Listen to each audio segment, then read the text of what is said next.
मी एक जुडी एवढी कोथिंबीर छान अशी निवडून घेतली आणि धुवून घेतलेली आहे। 2 ते 3 पाण्याने ही कोथिंबीर स्वच्छ अशी धुवून घ्यायची आहे। कोथिंबीर वडी बनवण्यासाठी अगदी कोवळी आणि लुसलुशीत अशी कोथिंबीर मी इथे घेतलेली आहे।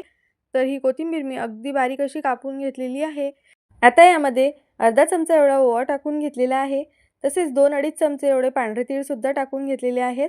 चवीनुसार मीठ टाकून घेतलेलं आहे। तसेच यामध्ये आवडीनुसार सुके मसाले सुद्धा टाकून घ्यायचे आहेत। सुक्या मसाल्यांमध्ये मी इथे हळद, धणे पावडर, गरम मसाला तसेच थोडंसं लाल तिखट सुद्धा टाकून घेतलेलं आहे।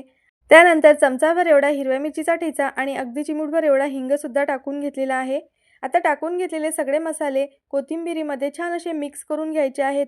मसाले मिक्स केल्यानंतर कोथिंबीरला छान असं पाणी सुटलेलं आहे। त्यानंतर यामध्ये पाव वाटी एवढं तांदळाचं पीठ टाकून घेतलेलं आहे। तसेच 2 वाटी बेसन टाकून घेतलेलं आहे। कोथिंबीर किती घेतलेली आहे त्यानुसार इथं बेसनाचं प्रमाण जे आहे ते आपल्याला कमी जास्त लागू शकते। तर याचं छान असं पीठ मळून घ्यायचं आहे। कोथिंबीरमध्ये भरपूर असं नैसर्गिकरित्या पाणी असल्यामुळे आपल्याला इथे पाण्याची आवश्यकता पडत नाही। सगळ्यात शेवटी मी अगदी चमचा 1.5 चमचा एवढं पाणी हाताला लावून कोथिंबीरचा छान असा गोळा मळून घेतलेला आहे। थोडंसं तेल हाताला लावून घ्यायचं आहे आणि छान सॉफ्ट असा याचा गोळा तयार करून घ्यायचा आहे। आता वड्या वाफवण्यासाठी मी इथे एक चाळणी घेतलेली आहे। चाळणीला सुद्धा आपल्याला अगदी थोडंसं तेल लावून घ्यायचं आहे। तर इथे बघा चाळणीला सुद्धा तेल लावून घेतलेलं आहे। आता या गोळ्याचे मी छोटे छोटे 2 भाग करून घेणार आहे। गोळे जर खूप मोठे मोठे केले तर ते शिजायला वेळ लागतो आणि आतपर्यंत व्यवस्थित शिजले सुद्धा जात नाही।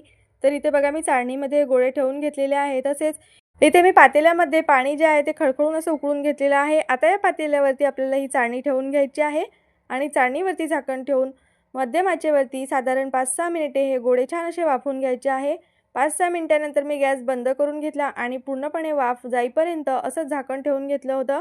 तर तुम्ही बघू शकता पूर्णपणे वाफ गेल्यानंतर गोळे जे आहेत ते आपले अगदी परफेक्ट असे शिजून तयार झालेले आहेत। एक गोळा मी तुम्हाला काढून सुद्धा दाखवते। तसेच या गोळ्यांवरती अगदी हलकेसे क्रॅक सुद्धा जातात। याचाच अर्थ गोळे छान अगदी आतपर्यंत शिजलेले आहेत। अशा पद्धतीने कोथिंबीर वडीसाठी लागणारे हे गोळे वाफवून घेऊन हवाबंद डब्यामध्ये फ्रीजमध्ये आठवडाभर अगदी आरामशीर टिकले जातात। तर तुम्ही बघू शकता चाळणीला अजिबात हा गोळा चिकटलेला नाही आहे। याचा अर्थच हे गोळे आतपर्यंत छान असे शिजलेले आहेत। चला आता ह्या वड्या आपल्याला तळून घ्यायच्या आहेत।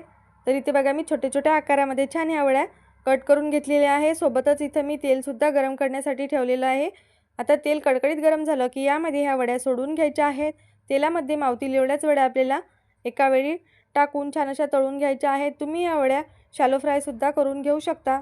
तर तुम्ही इथे बघू शकता एका बाजूने वडी छान अशी तळून झाल्यानंतर मी चमच्याने पलटून घेतली आणि दुसऱ्या बाजूने सुद्धा वड्या छान आपल्याला खरपूस अशा तळून घ्यायच्या आहेत। तर तुम्ही बघू शकता छान लालसर रंग येईपर्यंत ह्या वड्या मी तळून घेतलेल्या आहेत। चला आपली पहिली बॅच तळून झालेली आहे। आता ह्या वड्या आपल्याला काढून घ्यायच्या आहेत। आता या वड्यांमधील संपूर्ण तेल असं निथळून घ्यायचं आहे। आता राहिलेल्या सगळ्या वड्या सुद्धा मी सारख्याच पद्धतीने तळून घेणार आहे। तर तुम्ही बघू शकता मस्त छान असा रंग आलेला आहे आणि यामध्ये टाकलेले तीळ किती छान दिसत आहे। तर दुसरी बॅच सुद्धा मी सारख्याच पद्धतीने तळून घेत आहे। तुम्ही इथे या वड्यांचा आवाज ऐकू शकता किती छान मस्त ह्या कुरकुरीत आणि खमंग अशा बनवून तयार झालेल्या आहे। एक वडी मी तुम्हाला तोडून सुद्धा दाखवते। वडी तोडल्यानंतर तुमच्या लक्षात आलंच असेल की ही वडी आतमधून किती छान मस्त खुसखुशीत आणि वरून किती छान कुरकुरीत अशी बनवून तयार झालेली आहे। चला तर पावसाच्या या वातावरणामध्ये मस्त गरमागरम कोथिंबीर वडी टोमॅटो सॉस किंवा चटणी बरोबर खायला घ्या।